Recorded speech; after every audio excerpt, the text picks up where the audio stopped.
Hai guys, welcome back to our YouTube channel Fendi and Dian Mirza di program Reach Your Dream. Yang nggak mungkin jadi mungkin. Tapi jangan lupa subscribe, like, and komen dulu di bawah ini.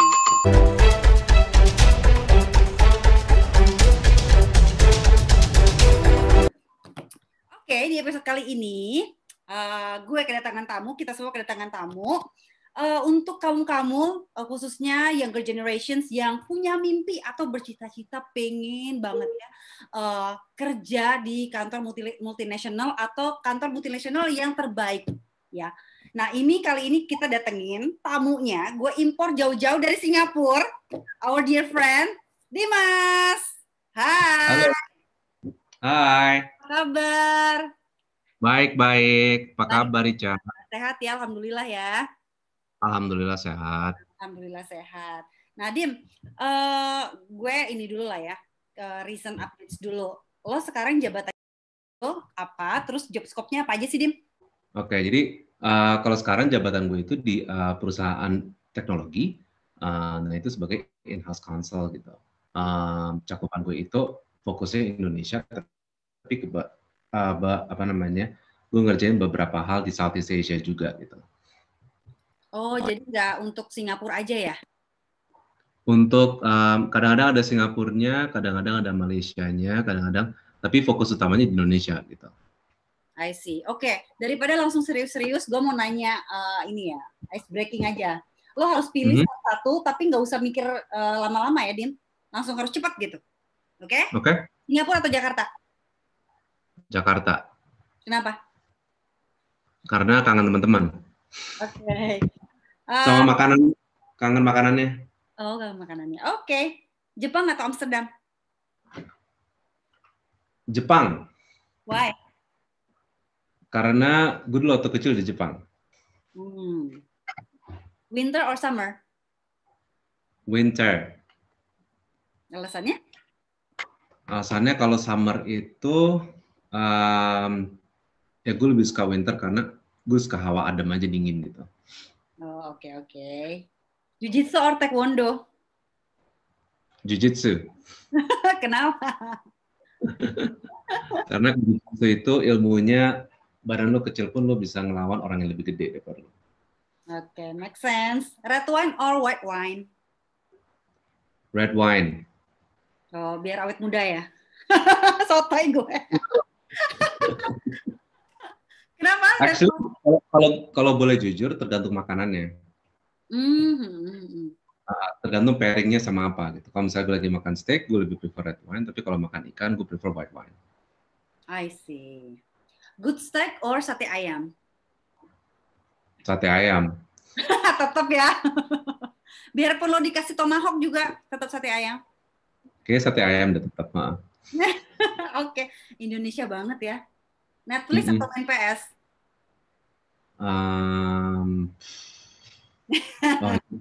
Tough juga tuh. Pilih kayaknya, oke, ini kalau preferen doang ya, main PS. Oke, main Cuman, PS. sekarang itu karena waktunya lebih dikit, jadi kalau main PS itu jarang banget. Lebih banyak nonton Netflix. Oke deh, jadi Netflix ya? Netflix. Oke, Netflix. Oke, Dim. Waktu di Jakarta sama lo kerja di Singapura, bedanya apa sih? Bedanya? Segi kerjaan.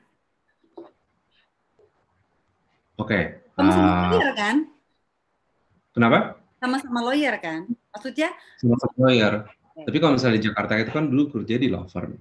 Jadi kalau misalnya in terms of kerjaan, mungkin demand-nya lebih tinggi dibanding kalau misalnya di Singapura gitu. Karena gue sekarang kerja di company kan, gue sebagai in-house gitu. Jadi walaupun demand-nya tetap tinggi, tapi lebih bisa manageable gitu untuk dalam urusan waktu misalnya gitu.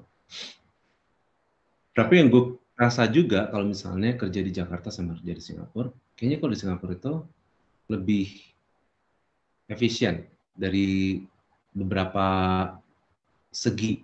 Jadi misalnya kalau contoh paling gampang aja deh, gue ke kantor tuh mungkin lebih cepat kan dibanding kalau misalnya di Jakarta gitu. Kalau di Jakarta mungkin gue ke kantor aja itu harus makan waktu 1 jam gitu. Tapi dari hidup di Singapura itu gue ngerasa kalau misalnya gue tuh dalam waktu 1 jam gue bisa achieve banyak banget. Ya, gitu.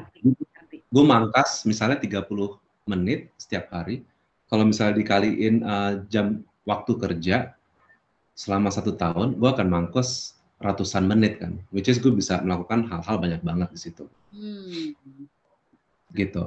Jadi secara overall di sana lebih lebih efisien karena ya itu macetnya nggak gila-gilaan kayak di Jakarta segala macam ya. Terus public ini juga transport lebih enak segala macam gitu-gitu ya. Nah, ngomong-ngomong dari Jakarta pindah ke Singapura gitu, pasti banyak banget hal-hal yang beda meskipun sama-sama Asia ya. Gimana sih proses adaptasi lo di sana? Termasuk ya lo hidup di sana gitu. Dan gue tahu banget nggak gampang bawa 2 anak kecil ke sana pindah. Dan belum lo adaptasi di kantor itu gitu, yang beda banget sama di Jakarta. Oke. Kayaknya kalau pengalaman gue adaptasi di sini itu kan kayak adaptasi hidup lo dari sisi personal dan dari sisi profesional juga gitu. Itu jujur gue ngerasa itu adaptasi yang banyak banget yang harus dilakukan gitu. Jadi 3 bulan pertama, sebulan tuh gue sempet di sini tuh sendiri kan. Itu nggak sama Ica, nggak sama anak-anak gitu, pisah waktu itu gitu. Kalau jujur kalau gue tuh orangnya nggak banyak ngeluh ya. Jadi kalau misalnya ada stres atau apa gitu kayak dipendam aja gitu. Ya percaya apa enggak, 3 bulan pertama kali gue di Singapura itu gue sariawan mulu. Dan dari situ gue sadar probably itu gue karena stres. Nah, jadi gue 3 bulan pertama itu gue sariawan terus, itu mungkin karena stres, dan itu juga gue baru nyadar itu stres karena gue habis itu ngomong sama manajer gue, iya gue kok agak-agak sakit-sakit ya akhir-akhir ini gitu. Gue 3 bulan pertama ini gue sariawan mulu ya gitu. Terus habis itu ya dia ngasih tahu kalau itu karena stres gitu. Walaupun di Singapura itu probably ya itu apa namanya untuk expat negara yang paling gampang untuk adaptasi gitu. Apapun tuh ini tuh difasilitasi untuk expat karena mereka apa ya salah satu komoditas mereka untuk ekonominya kan itu untuk investasi luar negeri gitu. Jadi mereka mengundang gitu expat ke sini gitu. Mereka welcoming banget gitu. Jadinya gampang banget expat adaptasi di sini. Tapi dari kondisi kayak gitu aja, gue tuh ngerasa stres gitu. Jadi emang adaptasi itu kalau misalnya ke luar negeri, bawa family lo juga, adaptasi ke kerjaan baru, ke apa namanya tempat tinggal baru, ke negara lain juga gitu. I think itu it takes a lot on you gitu. Berapa lama kira-kira waktu itu lo akhirnya bisa kayak a bit settling down gitu di sana? Mungkin a bit settling down tuh kira-kira setahun gitu. Setelah setahun di sini, kira-kira again everything itu gampang di sini gitu ya. Tapi setelah setahun itu gue agak mulai comfortable gitu. Kayak misalnya gue tahu rutinitas gue mau ngapain aja hari ini gitu. Misalnya kayak simple things deh. Kalau misalnya malam minggu gitu, misalnya kita mau ngapain gitu, mau either mau nonton atau mau kayak makan di luar aja gitu. I think hal-hal kayak gitu kita baru mulai nyaman kalau misalnya udah setahun di sini gitu. I see. Belum lagi lo mesti adaptasi berdua ya sama Ica gitu. Gimana cara ngurus anak di sana? Mungkin di Jakarta kebiasaan ada babysitter, ada pembantu, ada orang tua yang bantuin. Itu gimana gitu? Kalau di sini ya pasti ada masa-masa beratnya lah gitu. Kalau misalnya anak-anak waktu itu, si Satra kan waktu kesini dia masih umurnya 8 bulan. Jadi dia sendiri tuh masih baby banget kan. Iya. Dia tuh sempat kalau tidur gitu dia masih suka bangun-bangun. Terus habis itu malam-malam bangun gitu. Kayak gue ada masa-masa gue nemenin kayak gitu kayak sampai subuh gitu sampai dia tenang lagi gitu. Terus apa ya? Kalau hal-hal yang paling gampang lo udah tahu akses di Jakarta gitu, lo harus cari tahu sendiri kan. Misalnya lo beli barang ini gitu, beli apa ya? Misalnya lo beli obat untuk anak lo gitu, untuk Satra gitu. Yang biasa dari Jakarta merek ini gitu. Di sini belum tentu ada gitu.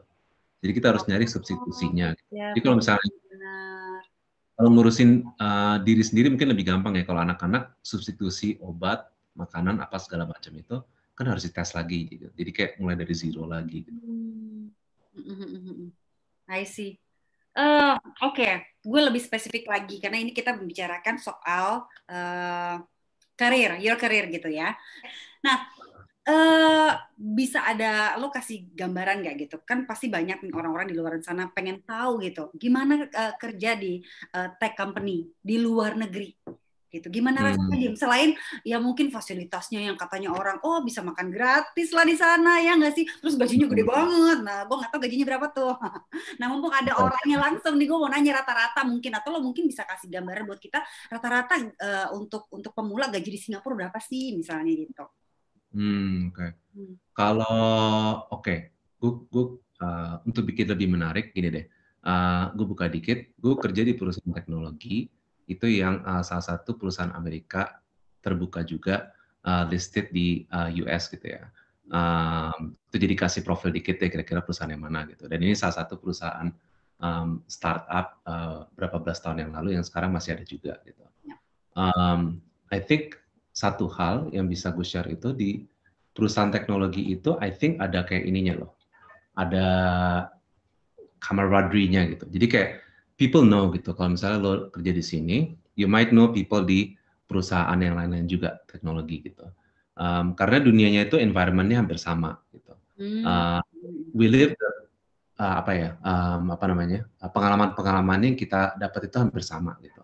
Kalau misalnya kerja di startup company, teknologi company gitu, kayak lo akan ngerasain gimana um, strukturnya itu masih agak berantakan karena itu startup. Jadi mungkin lo akan kerja kayak serba-serbi, lo akan ngerjain ini juga gitu. Iya, iya.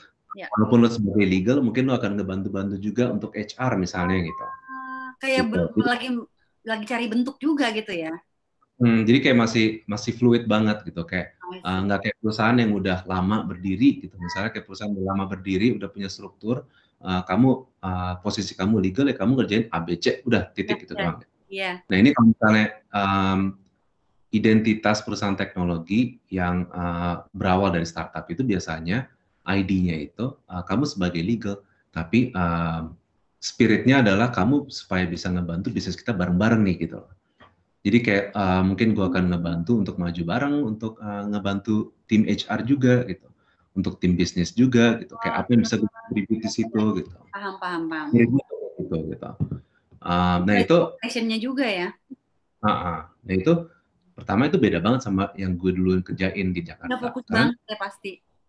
kalau kerjaan di Jakarta di law firm itu kan basically lo dapat terima kerjaan dari klien gitu. Klien mau A B C, ya udah kita ngelakuin A B C sesuai instruksi klien aja. Ya, Nah ya. kalau misalnya kerja di teknologi company itu, habis itu kita harus adaptasi untuk punya spirit yang sama. Kita mau ngajuin bisnis bareng-bareng nih gitu loh. Jadi apa yang bisa gue contribute di situ. Walaupun memang fokus gue itu sebagai legal gitu. Ya, ya. Nah kalau misalnya, oke, kerja di Singapura itu ya, mengenai penghasilan, itu semua tergantung role-nya apa. Hmm. Karena variatif banget gitu. Tapi kebanyakan orang yang kerja di Singapura itu starting salary-nya itu akan lumayan mencukupi gitu untuk berbagai macam hal yang mereka butuhkan gitu. I think karena mereka Ya, berapa, Dim? Range-nya? Mungkin teman-teman banyak yang tahu kan di Indo, berapa sih range-nya gitu. oke, misalnya kalau misalnya lawyer aja gitu ya, lawyer itu setahu gue kalau misalnya first year associate gitu, di sini mungkin gaji bisa $5.000 gitu, let's say sekitar segitu gitu. Kalau dibandingin di Jakarta itu mungkin first year associate gajinya bisa lebih rendah dari itu, mungkin kayak $2.000 gitu, atau Pasti. 2.500 gitu. Hmm. Uh, tapi itu juga harus disesuaikan sama apa ya? Harga barang di sini kan lebih mahal juga gitu pada dasarnya. Betul. Contohnya kayak lo beli properti di sini, beli properti atau lo menyewa properti di sini gitu. Harganya tuh luar biasa mahalnya gitu. Berapa sih, Dim? Itu makanya itu yang apa namanya mendorong juga apa namanya penghasilan orang jadi tinggi juga gitu karena demand-nya juga jadi tinggi gitu. Mm-mm. Kalau nggak salah, lo beli di yang jauh banget aja, misalnya di Jurong deh gitu ya. Ya karena Hmm. ada saudara di sana itu apartemennya biasa banget, tapi bisa kayak 7-8 M gitu, 12 M. Gue kayak, hah? Iya bisa kayak gitu emang. Tujuan Wow. walaupun mungkin satu petaknya berapa gitu ya. Tapi bisa harganya mahal banget kalau misalnya dibanding Jakarta gitu. Karena di Hmm. sini kan namanya tanah kan dikit gitu dibanding Indonesia gitu. Make sense. Nah, Ya, ya. jadinya supply-nya dikit ya harus harganya lebih tinggi akhirnya gitu. Hmm, hmm, hmm, hmm. Tapi untuk adaptasi sebenarnya untuk expat di Singapura jauh lebih mudah ya dibandingkan negara lain ya, Dim ya. Itu yang lo rasain? Ya, itu yang gue rasain kayak gitu.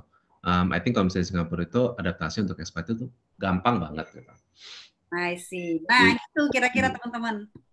Nah, terus Dim, prosesnya atau ini nih, gue flashback dikit deh. Is it your dream to be part of uh, that tech company yang base-nya di Amerika, atau sebenarnya never cross on your mind gitu?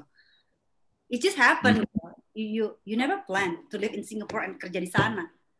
Oke. Kalau kerja di Singapura and then live here gitu, kayak I never really planned that gitu. Kerja di tech company, it was something that I was aspiring to gitu. Karena kayak dari dulu emang dari kecil, gue nggak akan bilang dari kecil, tapi sejak muda gitu ya, gue ngerasa kalau misalnya gue tuh ada ketertarikan sama teknologi gitu. I think ini juga apa ya, interest yang gue share sama bokap gue gitu. Bokap gue tuh juga punya ketertarikan sama teknologi, sama engineering gitu. Jadi I think Kenapa ngambilnya lawyer dulu kalau tertariknya teknologi? ya itu Interesting loh. ya I think itu that's a good question sih. I think itu jalan hidup aja sih. Dulu percaya apa enggak, impian gue itu benar-benar impian gue ya. Itu adalah gue menjadi video game designer. Itu yang gue pengen lakukan gitu waktu kecil gitu. And then well reality hits me gitu. Kalau misalnya waktu itu di Indonesia, I think kalau misalnya if I want to be a video game designer, I could still probably try to do it. Tapi jalan untuk menuju ke situ itu nggak kelihatan banget gitu. As someone living in Indonesia gitu, as an Indonesian gitu. I think jadi gue lebih memilih apa yang achievable sih buat gue gitu. Gue menakar gue sendiri kayak gitu dengan apa yang accessible buat gue gitu. Jadinya akhirnya gue memilih untuk belajar hukum, and then I decided to become a lawyer, which I love until today gitu. Bukan berarti kalau misalnya this is a second option. Passionnya ya di situ ya. Nah, prosesnya akhirnya bisa kerja di luar negeri tuh gimana, Dim? Apa lo ada network, apa bener-bener lo berusaha dari nol tanpa network, tanpa apa-apa pun, bener-bener lo gimana ceritanya, Dim? Lu juga kan waktu itu surprise banget pas Ica bilang Dimas keterima di Singapura gini-gini. Wah gila, itu nggak gampang loh. Itu tuh mungkin dari berapa juta orang kali yang daftar masuk cuman berapa. Kamu like itu surprising banget gitu. Gimana Dim prosesnya, Dim? Pasti banyak nih orang yang pengen tahu gitu gimana caranya untuk bisa kerja di luar negeri tanpa network mungkin. Gimana ya? Kalau network sih gue nggak ada. Salah satu mungkin yang gue bisa share adalah ini company yang sekarang gue kerja itu adalah dulu salah satu klien dari law firm gue yang dulu. Gitu. Terus I think gue servicing mereka, terus habis itu mereka kebetulan ngasih tahu gue kalau misalnya mereka lagi hiring, kita lagi nyari nih orang gitu. Kalau misalnya mereka waktu itu ngomongnya kalau misalnya ada yang lo tahu ada yang interested, kasih tahu gue dong gitu. Oke, udah. Habis itu gue ngacung sendiri gitu. Gue ingin. Good job. Jadi benar-benar kayak gitu. Jadi apa ya? Kayak kerja di luar negeri, I think kesempatannya tuh selalu ada gitu kalau menurut gue gitu. Cuman harus dicari aja gitu. Barangkali kayak gitu kali gitu. Oh, kitanya harus proaktif ya. Kalau memang kitanya ibaratnya nggak punya network, kitanya aktif ya, Dim ya. Cari Jadi tahu. mungkin kalau ngelihat jalannya gimana ya dari awal ya. Ini law firm yang gue join itu salah satu law firm di Indonesia yang emang spesialisnya itu dia ada IT sama telco gitu. Gue interested banget dulu kerja sama law firm ini karena itu. Oh, tetap ada bau-bau tech-nya ya. Jadi gue dari awal gue punya visi emang gue pengen exposure sama experience di bidang itu gitu. Makanya gue join law firm itu gitu. Akhirnya ya mereka emang servicing beberapa klien teknologi US sama Europe dari berbagai macam negara gitu. Which is apa yang gue cari juga gitu. Ya mungkin melanjuti dari situ akhirnya juga kebuka kesempatan untuk bisa kerja di teknologi company yang sekarang gue kerja ini gitu. Keren banget, keren banget. Itu prosesnya gimana? Boleh nggak kasih tahu step-stepnya, di misalnya, ya kan gue daftar dulu, terus habis itu ada tahap apa lagi? Gue di interview ABC kah? Atau lo mesti dites apa gitu? Gimana, Din? kebanyakan kalau misalnya gue waktu itu prosesnya interview. Hmm. Jadi Berapa kali? interview, seingat gue 6 kali kali ya. 6 kali itu dalam waktu kira-kira 3 bulan gitu. Jadi kayak Oh, bisa 3 bulan gitu 6 kali gitu interview. boleh tahu nggak Terus berapa itunya candidates-nya dulu? candidates-nya Mm-mm. yang lain gitu. Mm-mm. Candidates yang lain gue nggak tahu gitu. Karena mereka juga nggak bisa share si candidates siapa aja gitu. Iya, iya, iya, iya. Pasti banyak lah. Orang Probably Indonesia banyak. banyak. Di perusahaan itu banyak orang Indonesia, Dim? Enggak ya? Orang Indonesia banyak, banyak kok. Oh ya? Itu banyak, heeh. Kayak misalnya di kantor di Singapura aja, gue suka ketemuan sama orang Indonesia. Ada 2 atau 3 orang yang gue suka ketemu kalau misalnya jalan-jalan bareng gitu. Terus kalau misalnya ke kantor gitu lagi ada acara 17 Agustus, 17-an gitu, kita suka rame-rame bikin kumpul-kumpul bareng gitu. Mungkin ada kayak 50 orang gitu di kantor gitu. Tapi mungkin total yang ada di kantor Singapura aja mungkin ada ratus gitu kali ada. Oh, nice dong ya berarti. Tapi tetap aja nggak gampang. Gila, 6 kali interview, buset deh. Iya, 6 kali. Of course in English ya. Iya, semuanya in English waktu itu. Hmm. Nah, kalau bicara sekarang, lo udah dapetin apa yang lo mau gitu. Are you living your dream? Lo merasa sudah capai di puncak karir lo nggak sekarang? Apa belum atau gimana? Living my dream itu that's a loaded question ya menurut gue gitu. Kayak pertama as a human being menurut gue my dream itu keep on changing juga gitu. Dan I think it's a phase that everyone goes through gitu. Kayak kalau gue inget-inget waktu gue kecil gitu ya, probably kayak there is a short term dream, ada long term dream. Short term dreamnya mungkin gue kayak lulus SD gitu, lulus SMP, lulus Ah, SMA. iya. Ada short term dreamnya kayak gitu kan gitu. I think ada kayak apa ya aspirasi di situ tuh kayak gue pengen ngebanggain orang tua gue gitu loh. Hmm. I think aku pengen supaya mereka tuh happy ngeliat gue tuh yang apa ya gue achieve my dreams juga gitu. Kalau sekarang I think am I living my dream? Yes, I think I am living my dream. This is a dream job yang dulu gue pengen dari dulu gitu kerja di company ini. Terus I think part of that dream itu juga ya living with my family gitu happily gitu. I think that's part of my dream that I'm living right now gitu.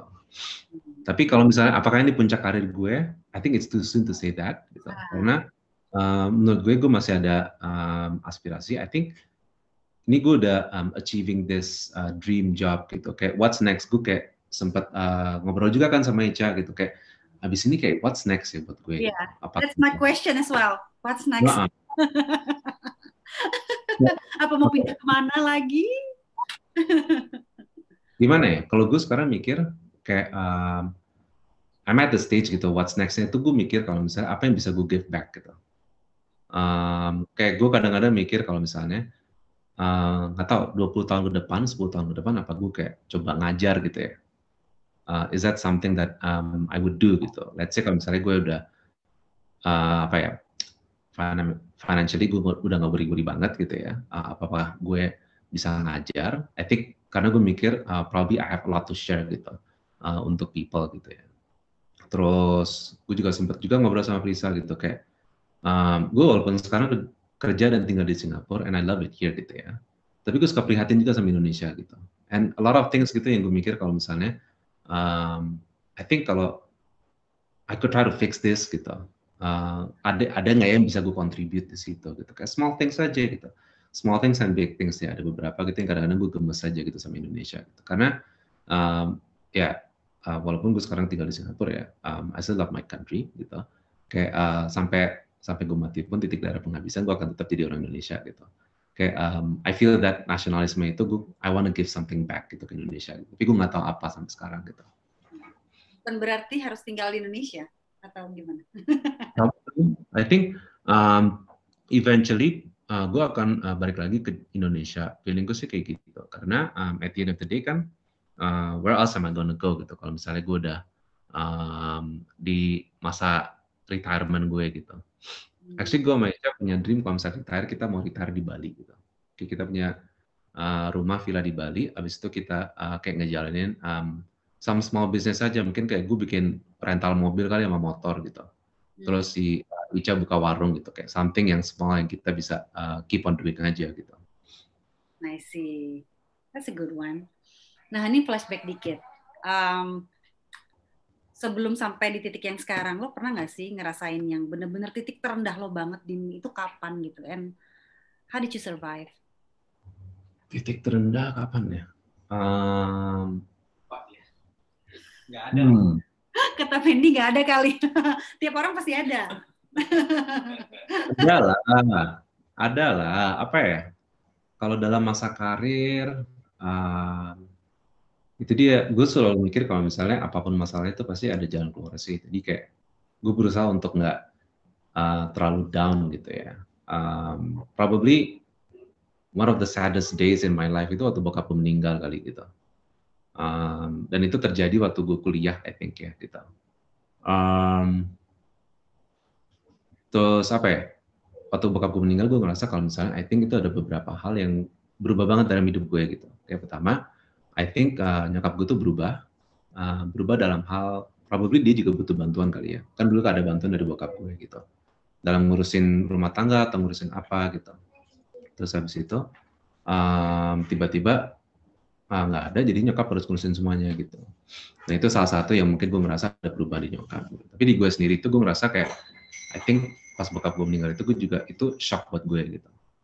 Bokap gue nggak ada, and I was relatively young waktu itu ya. Gue kayak umur 20-21 kali waktu itu gitu. Jadi kayak I think itu gue kayak pecutan buat gue gitu. Kalau I need to stand up for myself gitu. Nanti kalau misalnya gue punya keluarga sendiri gitu.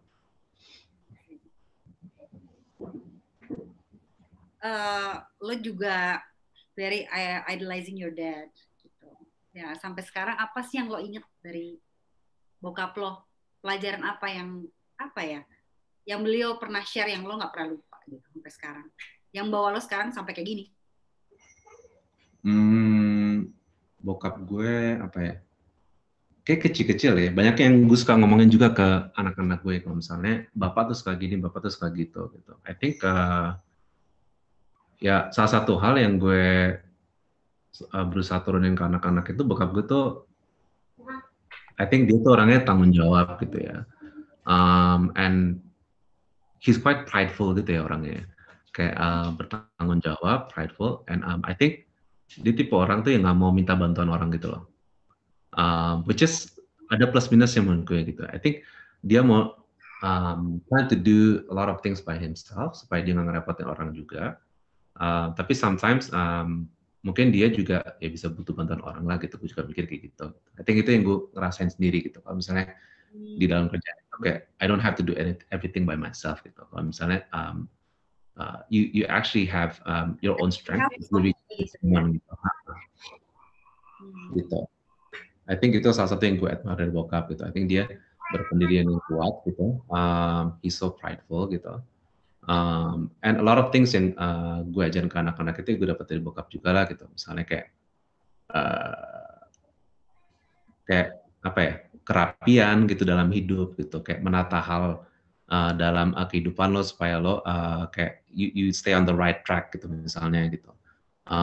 Jujur Pak bokap gue tuh orangnya juga pendiam banget ya. Ya nggak banget sih, cuman kayak he doesn't speak a lot to me gitu. Jadi kayak everything to him itu dari mannerism gitu. Kayak how he runs his life gitu basically. I see. Nah, ini yang terakhir. Sebelum kita mengakhiri YouTube channel ini, program Reach Your Dream, bagi tips and trick untuk teman-teman, khususnya younger generations, yang kepingin banget kayak lo, Dim, gitu. Pasti banyak di luar sana. Itu gimana gitu caranya? Younger generation, okay. Pengen kerja di luar negeri,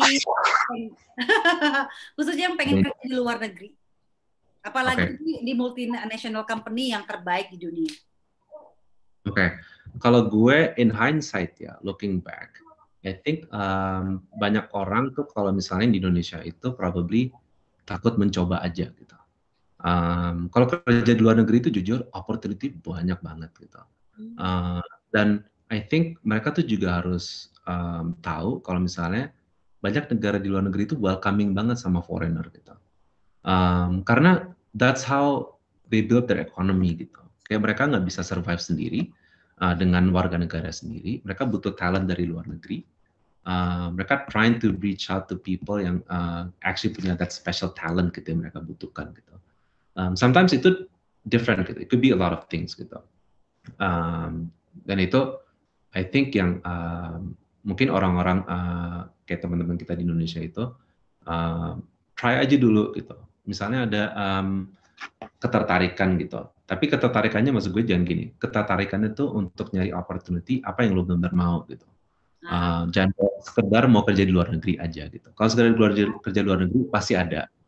Tapi kalau lo kerja di luar negeri doing something that you don't like, eventually lo juga akan sengsara kan. Lo akan lo nggak akan hidup senang juga gitu kalau misalnya kayak gitu. Let's say kalau misalnya di luar negeri, you find opportunity yang lo benar-benar suka gitu. Kayaknya gue mau nih, yaudah try aja dulu gitu. Karena I think Indonesia teman-teman kita itu suka kadang-kadang takut kalau misalnya probably kandidatnya tuh ada yang nggak tahu apa dari Harvard apa dari mana gitu. Iya, udah ciut duluan. Udah ciut dulu kan. Tapi I think salah satu hal yang gue belajar juga itu adalah kan gue kerja di company ini, mereka banyak Ivy League graduates gitu, dari Harvard, Brown, Penn semuanya ada gitu ya. But they're not superhuman juga gitu. I've met them, I've spoken with them, I've discussed with them. They're very intellectual people, they're very smart. Tapi we're not so below them gitu. Sampai kita harus ciut sama mereka. Gitu. Menurut gue kayak gitu. Jadi itu yang kayak makanya kalau menurut gue everything itu try aja dulu gitu. Especially if you're young gitu ya. Try aja dulu. If it doesn't work out, just go home ke Indonesia gitu. Selalu pasti ada tempat di Indonesia kan gitu.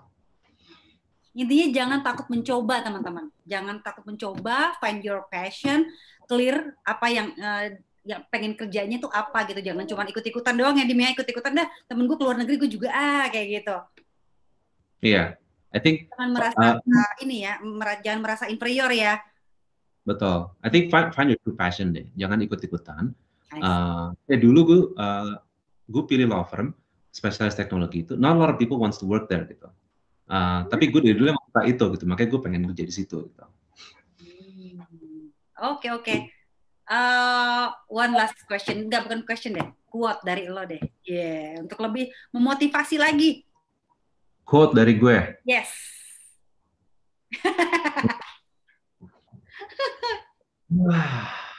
Oke, quote dari gue apa ya?